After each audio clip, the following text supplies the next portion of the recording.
సతీష్ కుమార్ అనే సిఐ ఈరోజు ఆత్మహత్య చేసుకున్నాడో హత్యనే జరిగిందో దీన్ని తేల్చవలసినది ఉంది.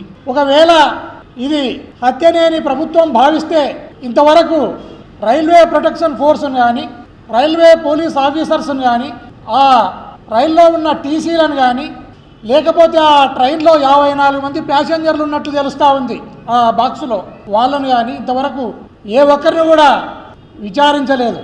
ప్రభుత్వము ఏమి భావిస్తుందో ఏమి లేదో మనం ఒకటి గమనిస్తే, చంద్రబాబు నాయుడు ఎన్టీ రామారావును చంపినది ఆయన్నే, దండలేసినది ఆయన్నే, ఇప్పటి వరకు ఓట్లను దండుకుంటున్నది ఆయన్నే.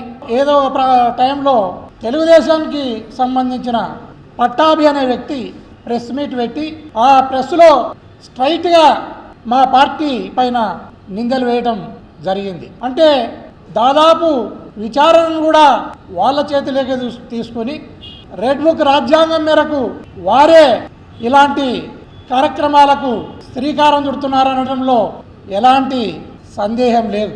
ఈ ఘటన ఏదైతే జరిగిందని భావిస్తున్నామో, ట్రైన్లో ఉన్న ప్యాసింజర్లను విచారించాలి, రైల్వే టీసీలను విచారించాలి, రైల్వే ప్రొటెక్షన్ ఫోర్స్ను విచారించాలి, రైల్వే పోలీసులను కూడా తక్షణమే విచారించి దీని నిజాలను తేల్చాలని నేను పోలీసు వ్యవస్థను విజ్ఞప్తి చేస్తున్నాను.